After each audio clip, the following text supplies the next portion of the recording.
طه ما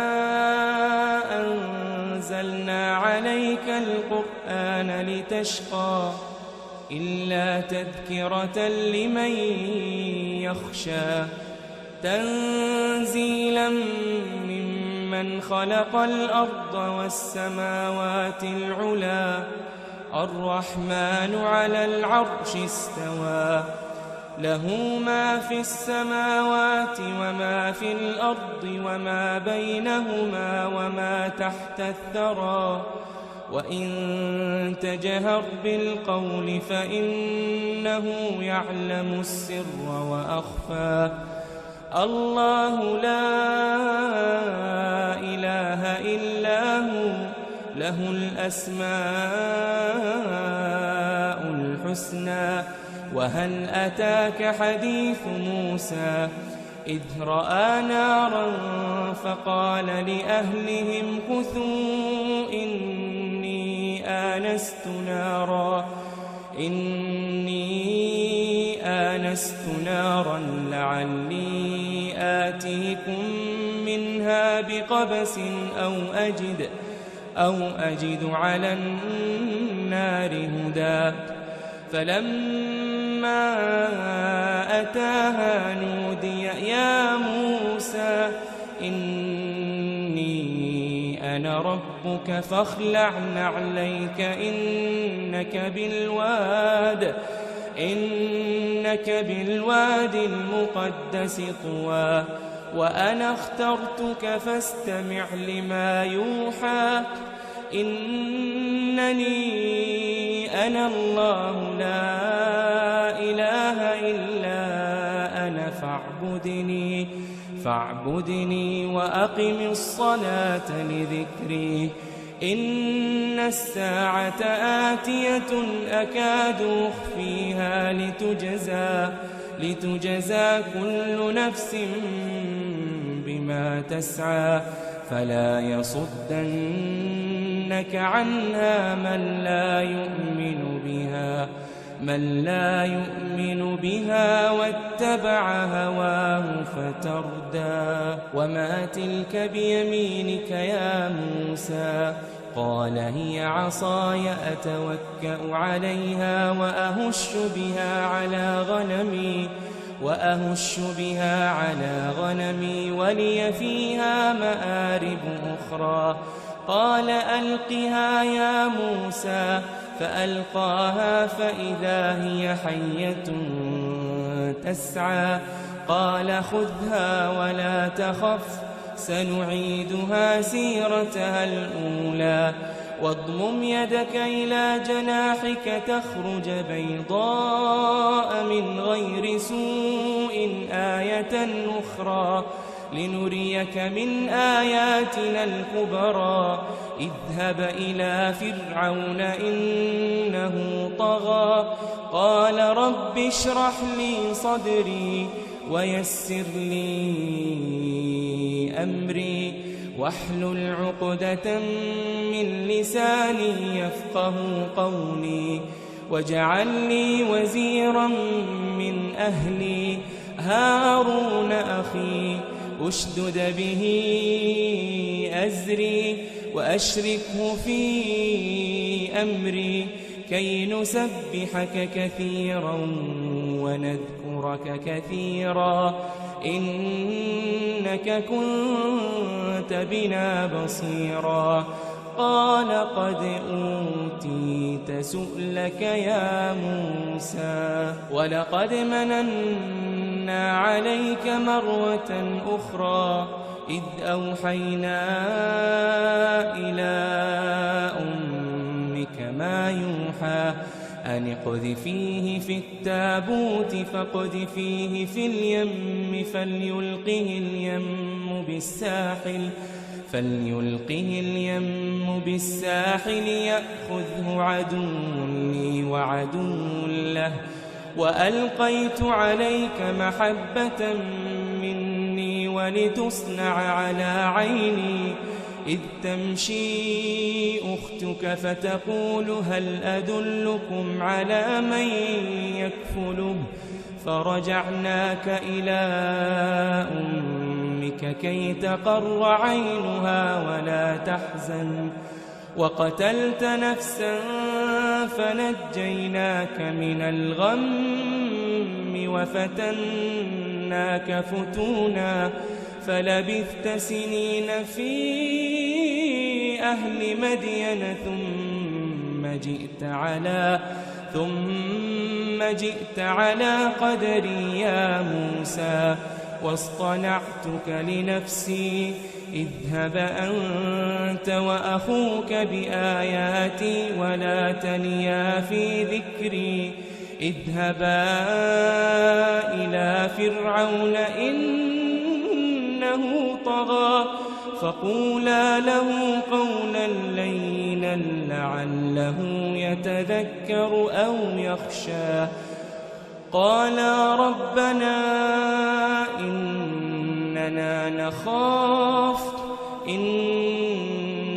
نخاف أن يفرط علينا أو أن يطغى قال لا تخافا إنني معكما أسمع وأرى قال لا تخافا إنني معكما أسمع وأرى فأتياه فقولا إنا رسولا ربك فأرسل معنا بني إسرائيل ولا تعذبهم قد جئناك بآية من ربك والسلام على من اتبع الهدى إنا قد أوحي إلينا أن العذاب على من كذب وتولى قال فمن ربكما يا موسى قال ربنا الذي أعطى كل شيء خلقه ثم هدى قال فما بال القرون الأولى قال علمها عند ربي في كتاب لا يضل ربي ولا ينسى الذي جعل لكم الأرض مهدا وسلك لكم فيها سبلا وأنزل من السماء ماء فأخرجنا به أزواجا من نبات شتى كلوا وارعوا أنعامكم إن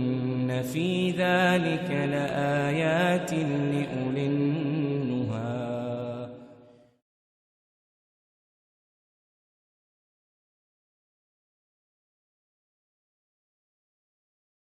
ولقد أريناه آياتنا كلها فكذب وأبى قال أجئتنا لتخرجنا من أرضنا بسحرك يا موسى فلنأتينك بسحر مثله فاجعل بيننا وبينك موعدا لا نخلفه نحن ولا أنت مكانا سوى قال موعدكم يوم الزينة وأن يحشر الناس ضحى فتولى فرعون فجمع كيده ثم أتى قال لهم موسى ويلكم لا تفتروا على الله كذبا فيسحتكم بعذاب وقد خاب من افترى فتنازعوا أمرهم بينهم وأسروا النجوى قالوا إن هذان لساحران يريدان أن يخرجاكم من أرضكم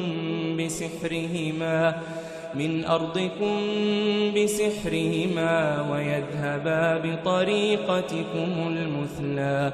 فأجمعوا كيدكم ثم أتوا صفا وقد أفلح اليوم من استعلى. قالوا يا موسى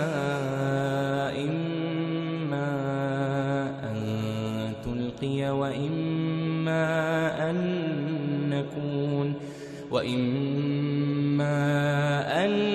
نكون أول من ألقى. قال بل ألقوا فإذا حبالهم وعصيهم يخيل إليه من سحرهم أنها تسعى فأوجس في نفسه خيفة موسى. قلنا لا تخف إنك أنت الأعلى وألق ما في يمينك تلقف ما صنعوا إنما صنعوا كيد ساحر ولا يفلح الساحر حيث أتى. فألقي السحرة سجدا قالوا آمنا برب هارون وموسى. قال آمنتم له قبل أن آذن لكم إنه لكبيركم الذي علمكم السحر فلأقطعن أيديكم وأرجلكم من خلاف ولأصلبنكم في جذوع النخل ولتعلمن أينا أشد عذابا وأبقى. قالوا لن نؤثرك على ما جاءنا من البينات والذي فطرنا فاقض ما أنت قاض إنما تقضي هذه الحياة الدنيا إنا آمنا بربنا ليغفر لنا خطايانا وما أكرهتنا عليه من السحر والله خير وأبقى. إنه من يأت ربه مجرما فإن له جهنم لا يموت فيها ولا يحيا. ومن يأته مؤمنا قد عمل الصالحات فأولئك لهم الدرجات العلى. جنات عدن تجري من تحتها الأنهار خالدين فيها وذلك جزاء من تزكى. ولقد أوحينا إلى موسى أن أسر بعبادي فاضرب لهم طريقا في البحر يبسا لا تخاف دركا ولا تخشى. فأتبعهم فرعون بجنوده فغشيهم من اليم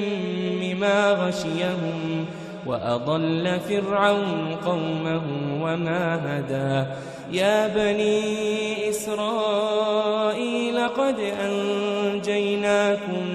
من عدوكم وواعدناكم جانب الطور الأيمن ونزلنا عليكم المن والسلوى. كلوا من طيبات ما رزقناكم ولا تطغوا فيه فيحل عليكم غضبي ومن يحلل عليه غضبي فقد هوى وإني لغفار لمن تاب وآمن وعمل صالحا ثم اهتدى وما أعجلك عن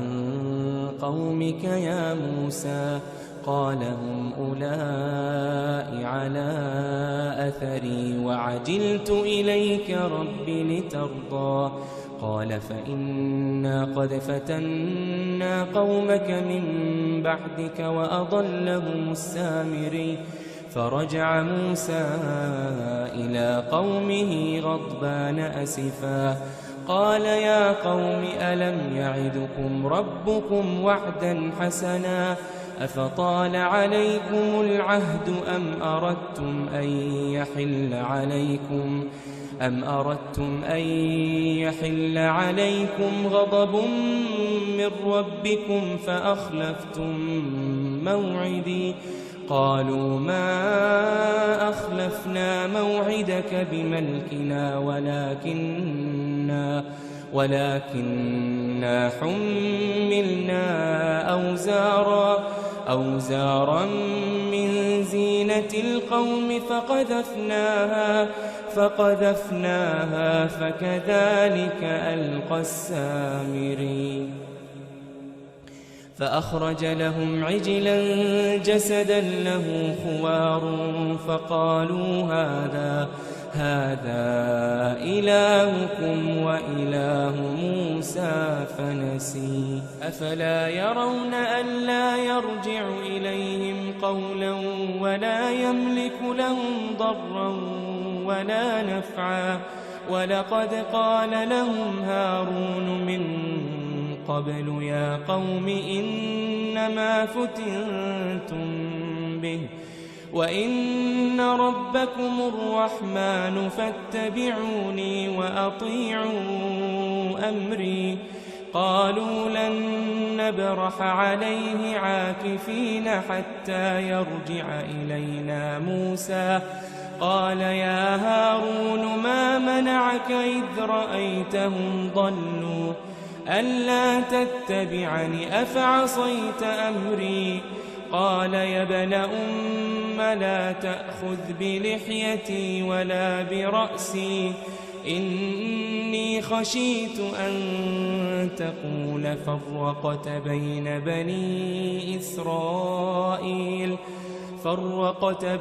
بني إسرائيل ولم ترقب قولي قال فما خطبك يا سامري قال بصرت بما لم يبصروا به فقبضت قبضة من أثر الرسول فنبذتها وكذلك سولت لي نفسي قال فاذهب فإن لك في الحياة أن تقول لا مساس وإن لك موعدا لن تخلفه وانظر إلى إلهك الذي ظلت عليه عاكفا لنحرقنه ثم لننسفنه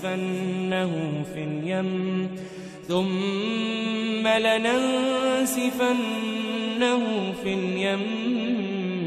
نسفا إنما إلهكم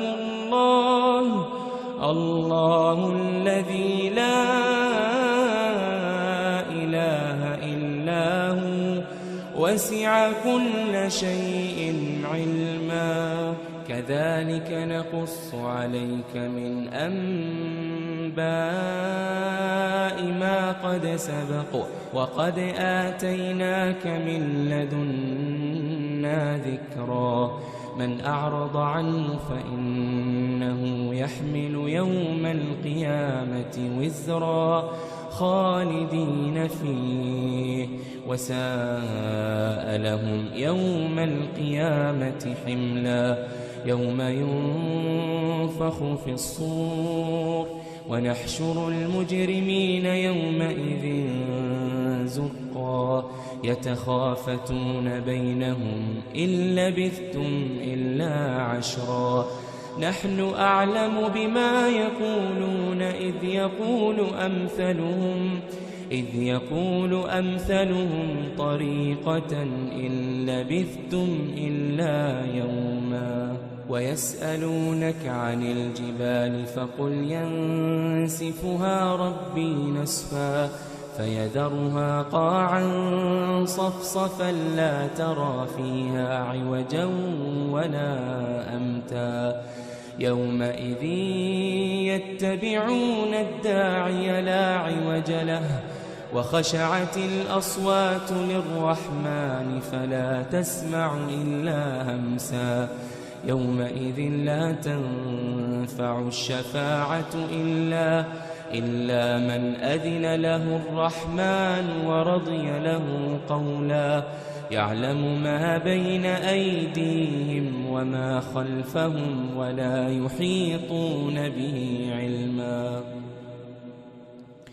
ولا يحيطون به علما وعنت الوجوه للحي القيوم وقد خاب من حمل ظلما ومن يعمل من الصالحات وهو مؤمن فلا يخاف ظلما ولا هضما وكذلك أنزلناه قرآنا عربيا وصرفنا فيه من الوعيد لعلهم يتقون أو يحدث لهم ذكرا فتعالى الله الملك الحق ولا تعجل بالقرآن من قبل أن يقضى إليك وحيه وقل رب زدني علما ولقد عهدنا إلى آدم من قبل فنسي ولم نجد له عزما وإذ قلنا للملائكة اسجدوا لآدم فسجدوا إلا إبليس أبى فقلنا يا آدم إن هذا عدو لك ولزوجك فلا يخرجنكما من الجنة فتشقى إن لك ألا تجوع فيها ولا تعرى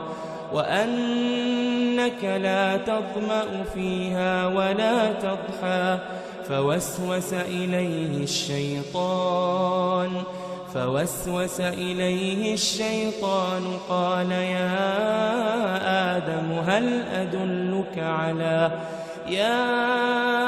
آدم هل أدلك على شجرة الخلد وملك لا يبلى فأكلا منها فبدت لهما سوآتهما وطفقا يخصفان عليهما من ورق الجنة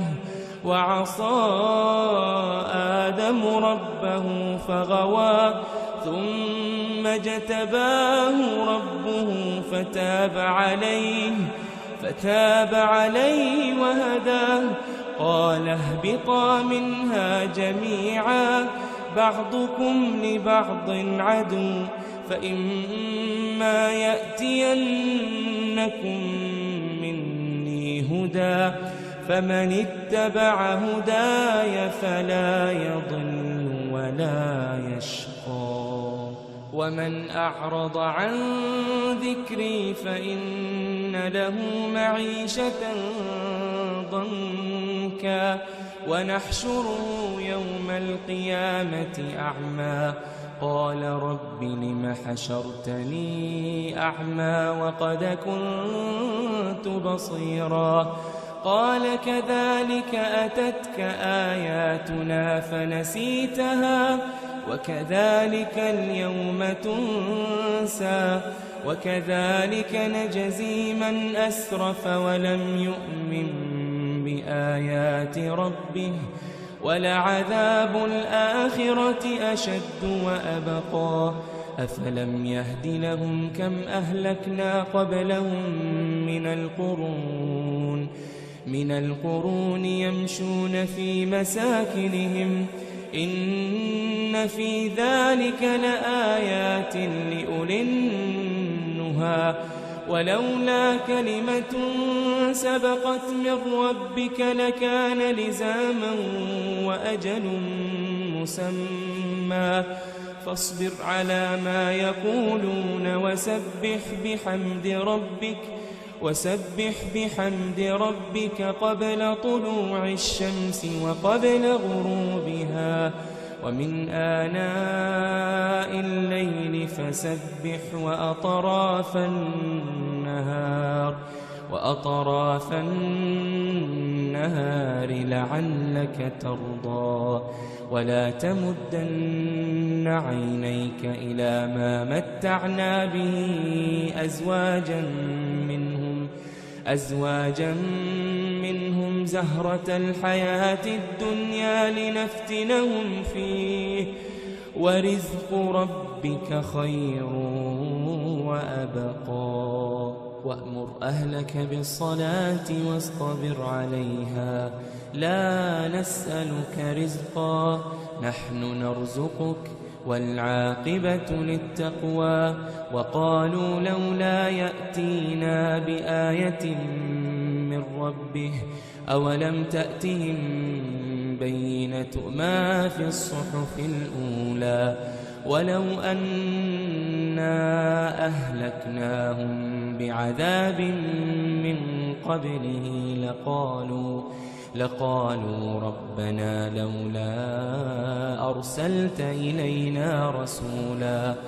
ربنا لولا أرسلت إلينا رسولا فنتبع آياتك من قبل أن نذل ونخزى قل كل متربص فتربصوا فستعلمون من أصحاب الصراط السوي ومن اهتدى.